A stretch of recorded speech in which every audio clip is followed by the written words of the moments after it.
All right, good afternoon. Welcome. The Secretary-General will make some remarks, and then I'll do the briefing right after that. Sir, please, you have the floor. A very good morning. The nightmare in Gaza is more than a humanitarian crisis. It is a crisis of humanity. The intensifying conflict is shaking the world, rattling the region, and most tragically, destroying so many innocent lives. Ground operations by the Israel Defense Forces and continued bombardment are hitting civilians, hospitals, refugee camps, mosques, church, and UN facilities, including shelters. No one is safe. At the same time, Hamas and other militants use civilians as human shields and continue to launch rockets indiscriminately towards Israel. I reiterate my utter condemnation of the abhorrent acts of terror perpetrated by Hamas on 7 October and repeat my call for the immediate, unconditional and safe release of hostages held in Gaza. Nothing can justify the deliberate torture, killing, injuring and kidnapping of civilians. The protection of civilians must be paramount. I'm deeply concerned about clear violations of international humanitarian law that we are witnessing. Let me be clear. No party to an armed conflict is above international humanitarian law. Ladies and gentlemen of the press, Gaza is becoming a graveyard for children. Hundreds of girls and boys are reportedly being killed or injured every day. More journalists have reportedly been killed over a 4-week period than in any conflict in at least 3 decades. More United Nations aid workers have been killed than in any comparable period in the history of our organization. I salute all those who continue their life-saving work despite the overwhelming challenges and risks.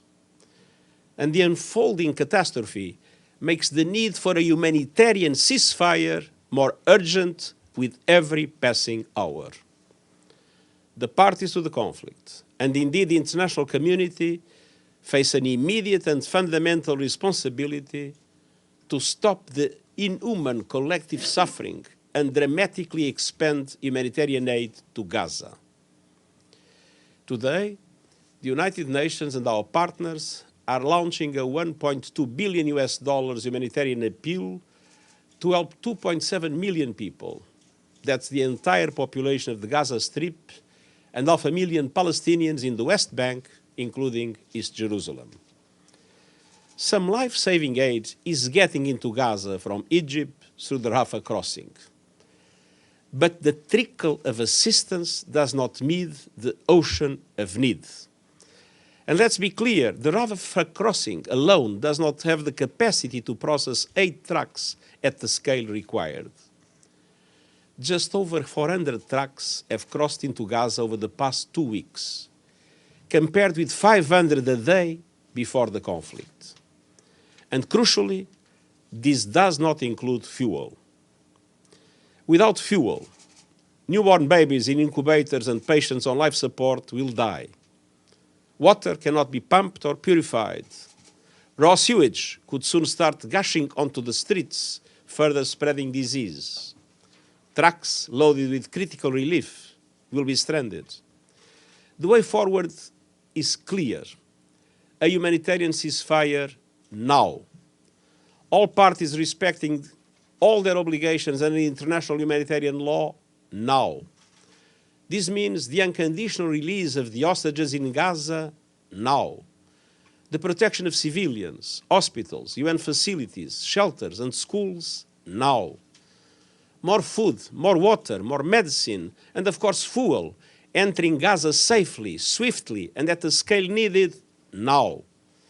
Unfettered access to deliver supplies to all people in need in Gaza now. And the end of the use of civilians as human shields now. None of these appeals should be conditional on the others. And for all of these, we need more funding now. In addition, I remain gravely concerned about rising violence and an expansion of the conflict. The occupied West Bank, including East Jerusalem, is at a boiling point. Let us also not forget the importance of addressing the risks of the conflict spilling over to the wider region. We are already witnessing a spiral of escalation from Lebanon and Syria to Iraq and Yemen. That escalation must stop. Cool heads and diplomatic efforts must prevail. Hateful rhetoric and provocative actions must cease. I am deeply troubled by the rise in anti-Semitism and anti-Muslim bigotry. Jewish and Muslim communities in many parts of the world are on high alert, fearing for their personal safety and security. Emotions are at a fever pitch. Tensions are running high. And the images of suffering are heartbreaking and soul-crushing. But we must find a way to hold on to our common humanity. I think of civilians in Gaza, the vast majority women and children, terrified by the relentless bombardment. I joined the UN family in mourning 89 of our UNRWA colleagues who have been killed in Gaza, many of them together with members of their family. They include teachers, school principals, doctors, engineers, guards, support staff, and a young woman named Mai. Mai did not let her muscular dystrophy or her wheelchair confine her dreams. She was a top student, became a software developer, and devoted her skills to working on information technology for UNRWA. I am so deeply inspired by her example. And I think of all those tortured and killed in Israel nearly 1 month ago, and the hostages abducted from their homes, their families, their friends, while simply living their lives. 10 days ago, I met with some of the family members of those hostages. I heard their stories, felt their anguish, and was deeply moved by their compassion. I will never relent in working for their immediate release. This is essential in itself and central to solving many other challenges.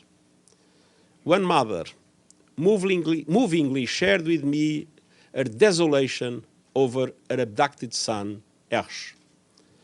She also spoke outside the Security Council, and on the subject of confronting hatred, she said, and I quote, "When you only get outraged when one side's babies are killed, then your moral compass is broken and your humanity is broken," end quote. Even in her utter despair, she stood before the world and reminded us, and I quote, "In a competition of pain, there is never a winner," end quote. We must act now to find a way out of this brutal, awful, agonizing dead end of destruction, to help end the pain and suffering, to help heal the broken, and to help pave the way to peace, to a two-state solution with Israelis and Palestinians living in peace and security. Thank you. Thank you very much, sir. Thank you. We need a second border crossing, Secretary-General, for aid to get in.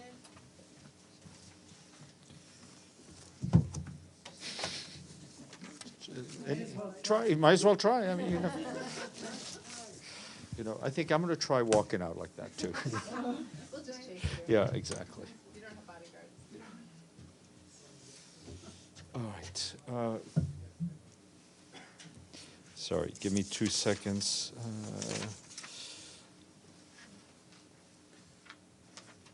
Thank you.